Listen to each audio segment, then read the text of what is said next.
오늘 말씀을 나누도록 하겠습니다. 누룩 비유라고 불려지는 이 비유는 마태복음 13장의 7개의 비유들 중에서 가장 길이가 짧습니다. 또한 앞선 겨자씨 비유와 형식과 주제면에서 유사하다는 이유로 둘을 한 묶음 또는 쌍둥이 비유라고 보아야 한다고 주장하는 학자들도 있습니다. 하지만 둘은 엄연히 다른 주제를 함의하기에 이 누룩 비유를 독립적인 것으로 간주해야 한다고 생각합니다. 물론 그렇다고 해서 겨자씨 비유와 누룩 비유 사이에 연관성이 전혀 없는 것은 아닙니다. 화면에서 보시는 대로 사람이 갖다 심은 이란 겨자씨 비유의 중심 표현처럼 겨자씨 비유는 남성이 주체가 된 농업을 배경으로 하고 있다면 누룩 비유는 여자가 갖다 넣은 이란 표현과 같이 여성의 가사 노동을 배경으로 하고 있습니다. 이처럼 주님은 맞닿은 두 비유를 통해 성별의 균형을 맞추고 계십니다. 누룩 비유는 마태복음과 누가복음뿐 아니라 외경으로 분류되는 도마복음에도 실려 있는데요. 그 내용을 보면 여성의 존재와 역할이 마태 누가복음보다 더 부각되는 것을 알 수 있습니다. 도마복음 96절, 이게 6절로이라고 부르기도 하고 6장이라고 부르기도 하는데요. 도마복음은 114절로 이루어져 있고요. 그 안에 또 작은 구분이 되어져 있습니다. 96절을 보면 이러합니다. 예수께서 말씀하시기를 아버지의 나라는 한 여인과 같다. 그 여인은 약간의 효모를 떼어다 반죽 속에 숨기고 커다란 빵 덩어리들로 만들었다. 귀가 있는 자는 누구든지 들으라. 아멘. 이처럼 여성이 일상적으로 행하는 가사노동을 통해 하나님 나라를 설명하는 것은 의미를 떠나 그 자체만으로도 놀라운 것이라 할 수 있습니다. 여성이 담임 목사님인 새사랑교회의 익숙한 풍경과는 달리 여전히 여성 사역자에게 한국교회의 유리천장은 공고하기만 합니다. 지난 9월 주요 교단 총회만 보더라도 그러한데요. 올해 여성 안수 30주년을 맞이하고 있는 그나마 중도적이라고 알려진 대한예수교 장로회 통합총회에서는 여성 총대 할당제 법안이 단 2표 차이로 부결되었습니다. 여기서 할당제라고 하면 50%, 20%가 아니라 10% 할당제였습니다. 남성 총대 10명에 여성 총대 1명을 파송하자는 법안이 2표 차이로 부결되었습니다. 또한 아직 여성 안수조차 이루어지지 않고 있는 제가 나온 대한예수교 장로회 합동총회에서는 헌법을 개정하면서까지 여성 안수 가능성을 원천 차단하는 결의를 하게 됐습니다. 그렇게 두 교단의 총회의 목사를 파견하는 총대 비율은 합동이 남자 100%, 통합조차 남자 96.2%에 달합니다.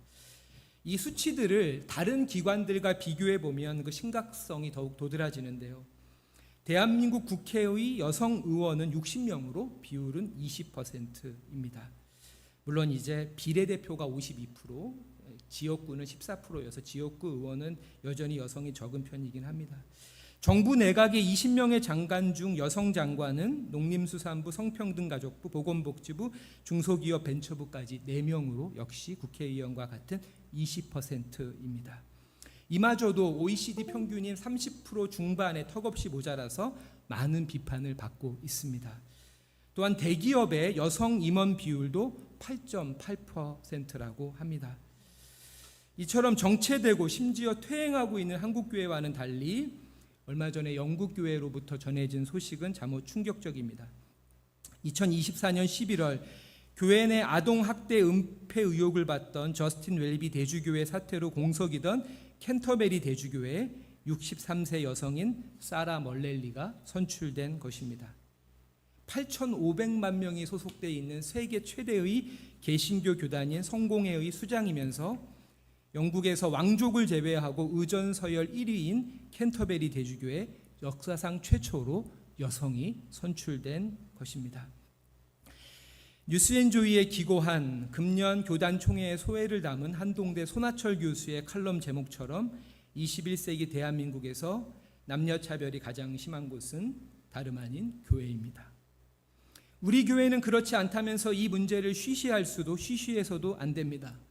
당장 젊은 세대로 내려갈수록 여성 신자의 비율이 줄어들고 있기 때문입니다.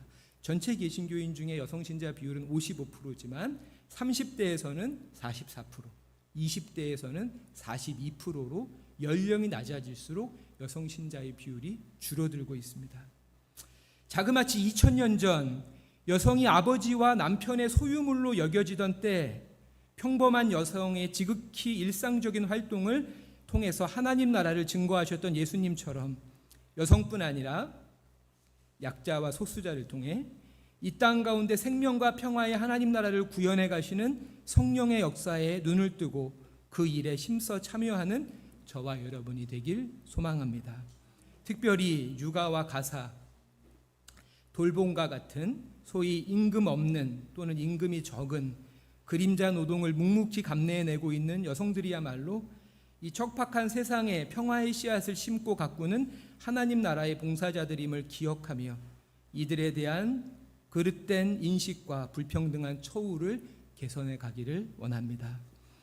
오늘 누룩 비유를 포함해서 마태복음 13장에 등장하는 하나님 나라 비유들에는 한 가지 공통점이 있습니다. 모두 다 노동과 관련된 비유라고 하는 점이죠. 이미 살펴본 첫 번째, 두 번째, 세 번째는 물론 다섯 번째 밭에 감추인 보아 비유까지 절반이 농사와 관련된 일이고, 오늘 네 번째 비유 누룩 비유는 가사 노동과 연관되며, 여섯 번째 좋은 진주를 구하는 장사 비유는 상업과 관련이 되고, 마지막 일곱 번째 그물 비유는 여러 제자들이 종사하던 어업과 관련이 됩니다. 이처럼 참된 신앙과 영성은 여성과 약자의 인권은 물론 노동의 가치를 재발견하게 합니다. 오늘은 앞서 소개해 주신 대로 518번째 종교개혁 기념주일입니다. 많은 분들이 종교개혁하면 1517년 마르틴 루터가 비텐베르그 교회 정문에 95개조 논박을 게시하면서 시작되었다고 생각하는데요. 물론 그 일이 분기점이 된 것은 틀림없지만 1960년대 이후 역사가들은 종교개혁을 단기의 사건이 아니라 장기적으로 일어난 역사로 보게 되면서 종교개혁의 씨앗은 이미 14세기 말부터 싹트기 시작했다고 주장합니다. 그렇게 그 시기 종교개혁의 씨앗을 뿌리고 싹을 틔운 대표적인 인물과 운동으로 1370년 네덜란드 데벤테르의 귀족의 아들로 태어난 헤르트 흐로테의 경건운동이 있습니다. 그는 공동생활 자매단과 같은 이름의 형제단을 각각 창설했는데, 이 운동들은 성직자와 평신도 사이에 위계를 두지 않는 소위 속인 운동, 레이 무브먼트였고, 그들은 그리스도의 가르침을 따라 하나님과 이웃에 대한 사랑, 단순하고 겸손한 삶의 태도, 그리고 내면적 성찰을 핵심 가치로 삼았습니다. 바로 이 공동생활 형제단 출신으로 개신교와 카톨릭 모두에서 사랑받는 저작이 토마스 아켄피스의 그리스도를 본바다입니다.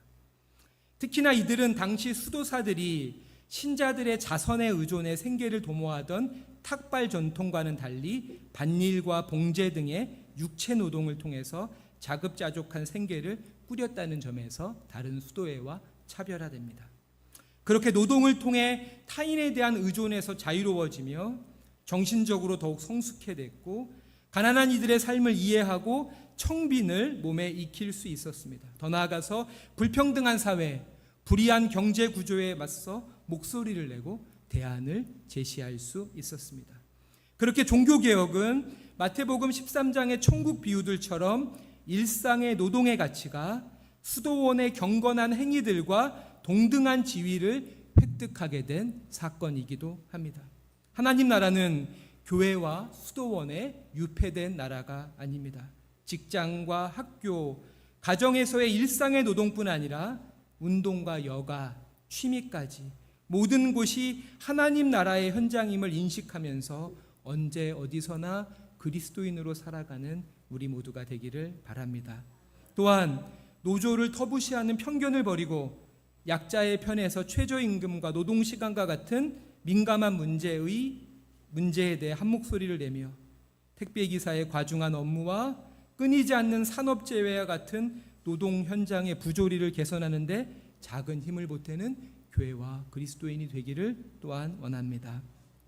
이 비유에서 마지막으로 강조할 수 없는 요소가 가루의 양입니다. 여러 예수 비유 전문가들은 가루 서말이라고 나와 있는데요. 이 가루 서말이 풍요의 시대를 살아가는 현대 독자들에게는 별로 중요하게 다가오지 않지만 오랜 식민 생활로 서민 대부분이 절대 빈곤에 허덕이던 갈릴리의 독자들에게는 매우 인상적으로 들렸을 것이라고 말하고 있습니다. 여러분, 그렇다면 서말이라고 하는 것은 얼마나 되는 양일까요? 경국대전에 홉, 돼, 말, 섬이 계량화되어져 있습니다. 이들은 부피를 재는 단위로 각각 10배씩 증가하죠. 홉이 0.18리터이기 때문에 말은 그 100배인 18리터가 됩니다.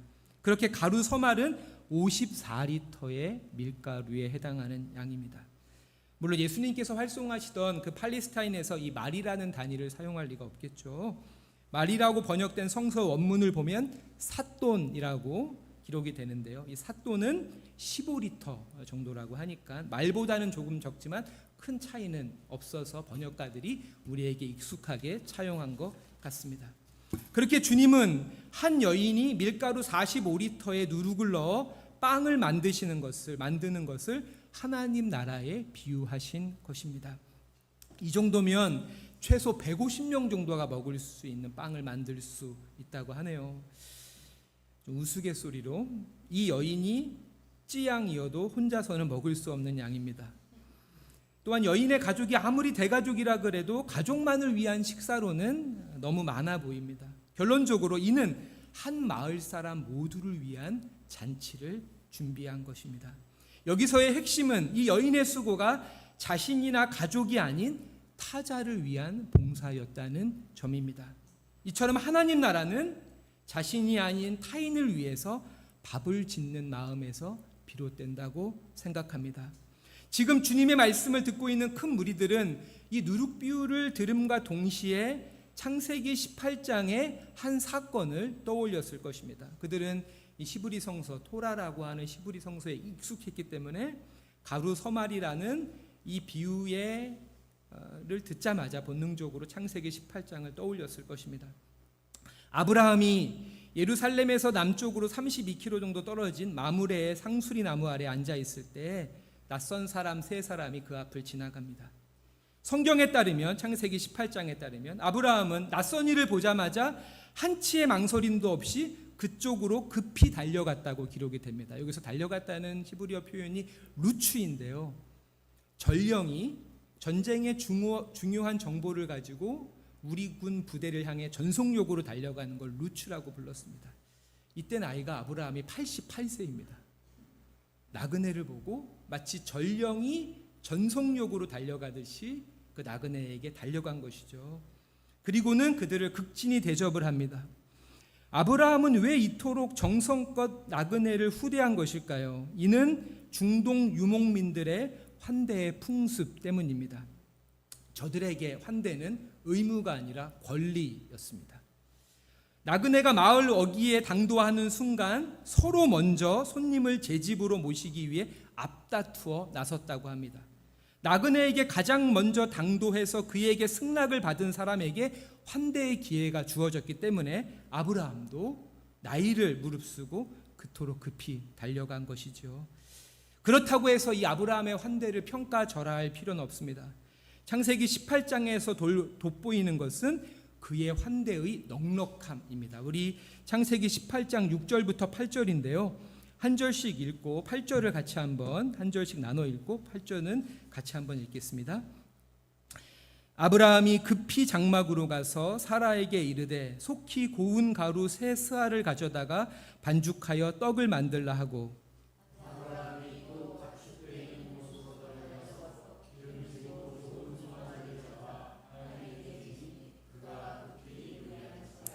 아브라함이 엉긴 젖과 우유와 하인이 요리한 송아지를 가져다가 그들 앞에 차려놓고 나무 아래 모셔 섬에 그들이 먹으니라.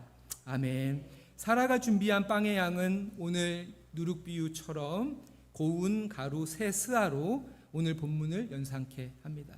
이 스아는 7.3리터에 해당하는 양으로 사라는 22리터의 밀가루를 가지고 70-80명이 먹을 수 있는 빵을 만든 것이죠. 그뿐이 아닙니다. 아브라함은 하인과 함께 송아지 요리를 준비합니다. 이 사건은 지금으로부터 4200년 전의 사건입니다. 고대 사회에서 소고기는 차치하고서라도 고기를 먹는 일조차 대단히 드문 일이었겠죠.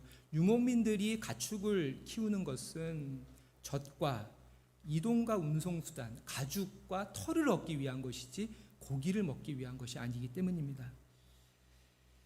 사울이 왕위에 오를 때 사무엘이 그의 왕위에 오르는 것을 축하해서 양고기를 준비했다는 기록이 이 사건 이후에 1000년 뒤에 기록이 되어져 있는 것만 보더라도 고대인들에게 육류 섭취가 얼마나 시소한 일임을 알 수 있습니다. 이처럼 일반인의 경우에는 육류를 종교적 축제나 맛볼 수 있는 것인데, 지금 아브라함은 나그네 셋을 위해서 송아지 한 마리를 잡고 있는 것이죠. 빵과 고기가 전부가 아닙니다. 엉긴 젖과 우유까지 후식으로 준비하죠. 여기서 엉긴 젖은 많은 성서학자들이 이 야쿠르트라고, 이 발효된 요구르트를 후식으로 준비한 것으로 이야기하고 있습니다. 이처럼 아브라함과 사라는 유목민의 풍습을 따라가 아니라 그 풍습 이상으로 나그네를 넉넉히 대접하고 있는 것입니다. 그런데 이어지는 말씀을 보면 이 세 사람의 정체가 나그네가 아니라 하나님과 두 명의 천사인 것이 드러나게 되죠. 아브라함과 그 가족들은 부지 중에 대접한 그 나그네가 바로 하나님과 천사들이었던 것입니다. 14, 15세기에 걸쳐 활동했던 안드레이 류블로프라고 하는 러시아의 화가가 있습니다. 이콘 전문 화가였던 그는 창세기 18장의 아브라함의 환대를 다음과 같은 화폭에 담았는데요. 그는 아브라함이 하나님과 두 명의 천사를 대접한 것이 아니라 사실 그 셋은 삼위 하나님이었다 라고 그의 그림으로 그려놨고, 이 작품은 700년 전에 이 작품은 지금까지도 삼위일체 하나님을 표현한 가장 위대한 작품으로 평가받고 있습니다. 김기성 목사님의 뒤를 이어서 청파교회를 담임하고 있는 김재흥 목사님은 이 작품을 이렇게 설명합니다. 낯설음과 다름을 넘어 존중과 환대가 이루어지는 자리, 바로 그 자리가 삼위일체 하나님께서 당신의 모습을 드러내시는 자리이다 라고요. 말씀을 맺도록 하겠습니다.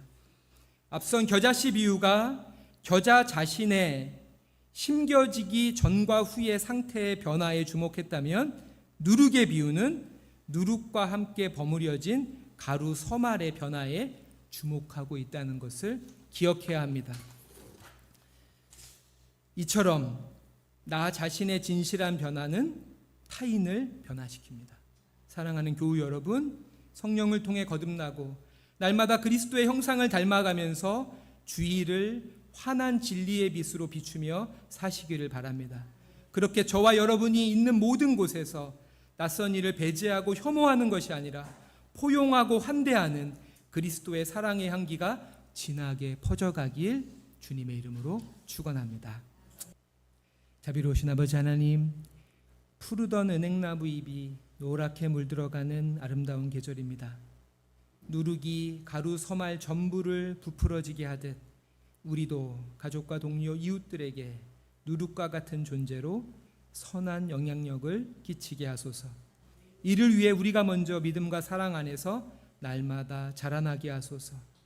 특별히 다음 주부터 시작되는 사경회를 기도와 기대로 준비케 하시고 소그룹 모임과 독서 모임에도 힘써 참여함으로 그리스도 안에서 함께 자라나는 새사랑 공동체가 되게 하소서.